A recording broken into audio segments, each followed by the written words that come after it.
ಓಂ ಗಂ ಗಣಪತಾಯೇ ನಮಃ. ಶ್ರೀ ಗುರು ದೇವರುದ್ರಾಯ ನಮಃ. ಎಲ್ರಿಗೂ ನಮಸ್ಕಾರ ಸ್ನೇಹಿತರೆ. ನಾನು ನಿಮ್ಮ ಪ್ರಕಾಶ್. ಸ್ನೇಹಿತರೆ, ಇಂದು ಮಂಗಳವಾರ ಇರೋದರಿಂದ ಮಂಗಳವಾರದ ದಿನ ಏನಾದರೂ ನೀವು ಈ ಕ್ರಿಯೆ ಏನಾದರೂ ಮಾಡಿದ್ದೇ ಆದಲ್ಲಿ ಮನೆಯಲ್ಲಿ ನಿಮ್ಮ ಎಂಥ ಶತ್ರುನಾದರೂ ಇರಲಿ ನಾಶ ಆಗೋಗ್ತಾರೆ. ಅದು ಹೇಗೆ ಏನು ತಿಳಿಸ್ಕೊಡ್ತೀನಿ. ಅದಕ್ಕೂ ಮುಂಚೆ ನನ್ನ ಚಾನಲ್ನ ಸಬ್ಸ್ಕ್ರೈಬ್ ಮಾಡಿಲ್ಲ ಅಂದರೆ ಸಬ್ಸ್ಕ್ರೈಬ್ ಮಾಡಿ, ಲೈಕ್ ಮಾಡಿ, ಶೇರ್ ಮಾಡಿ, ಹಾಗೆ ಬೆಲ್ ಐಕಾನ್ ಬಟನ್ ಪ್ರೆಸ್ ಮಾಡೋದನ್ನ ಮರಿಬೇಡಿ. ಏಕೆ ಅಂದರೆ ಮುಂದೆ ನಾನು ಏನು ವೀಡಿಯೋಸ್ ಬಿಡ್ತೀನೋ ಆ ವಿಡಿಯೋ ಎಲ್ಲರಿಗಿಂತ ಮುಂಚೆ ನಿಮಗೆ ಬಂದು ಸೇರುತ್ತೆ. ಸ್ನೇಹಿತರೆ, ಬನ್ನಿ, ಮಂಗಳವಾರದ ದಿನ ಈ ಕ್ರಿಯೆ ಮಾಡೋದಕ್ಕೆ ನಿಮ್ಗೆ ಏನೆಲ್ಲ ಬೇಕು ನಾನು ತಿಳಿಸ್ಕೊಡ್ತೀನಿ.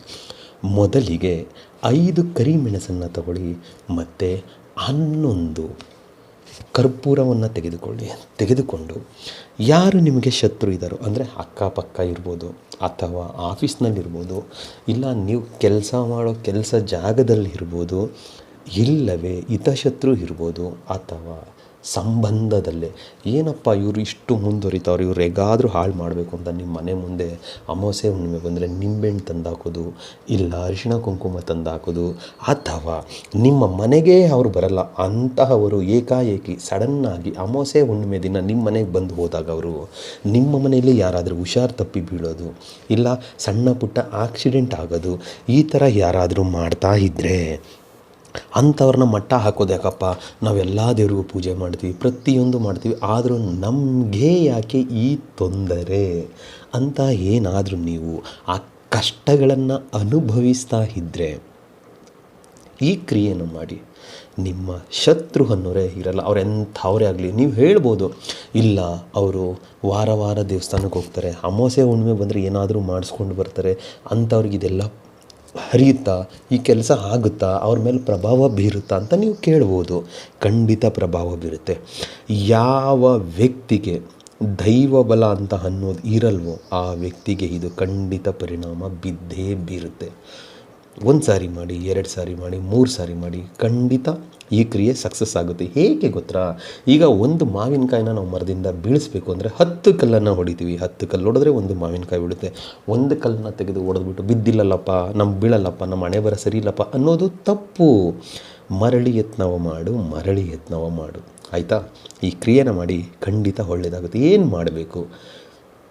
ಕರ್ಪೂರ 11 ಮತ್ತು 5 ಕರಿಮೆಣಸನ್ನು ತೆಗೆದುಕೊಂಡು ದಕ್ಷಿಣ ದಿಕ್ಕಿಗೆ ಮುಖ ಮಾಡಿ ಕುಳಿತುಕೊಳ್ಳಿ. ಸ್ನೇಹಿತರೆ, ಈ ಕ್ರಿಯೆನ ಮನೆ ಒಳಗಡೆ ಮಾಡಬಾರ್ದು, ಮನೆ ಹೊರಗಡೆನೇ ಮಾಡಬೇಕು, ಅಥವಾ ಮನೆಯ ಮೇಲ್ಛಾವಣಿಯಲ್ಲಿ ಮಾಡಬೇಕು.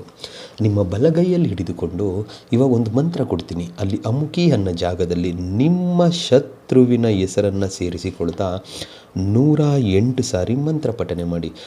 ಸೂರ್ಯ ಉದಯದಿಂದ ಸೂರ್ಯ ಅಸ್ತದ ತನಕ ಯಾವಾಗ ಬೇಕಿದ್ರೂ ಮಾಡ್ಬೋದು ಈ ಕ್ರಿಯೆನ ಮಾಡಿ. ಅದಕ್ಕೆ ಮಂತ್ರ ಹೀಗಿದೆ: ಓಂ ನಮೋ ಭಗವತಿ ರುದ್ರಶಕ್ತಿ ತ್ರಿಕಾಳಿ ಲತಿ ಹಮುಕಿ ವೈ ನಾಶನಂ ಓಂ ಫಟ್ ಸ್ವಾಹ. ಮಂತ್ರ ಇನ್ನೊಮ್ಮೆ ಹೇಳ್ತೀನಿ ಸ್ನೇಹಿತರೆ: ಓಂ ನಮೋ ಭಗವತಿ ರುದ್ರಶಕ್ತಿ ತ್ರಿಕಾಳಿ ಲತಿ ಹಮ್ಮುಖಿ ನಾಶನಂ ಓಂ ಫಟ್ ಸ್ವಾಹ.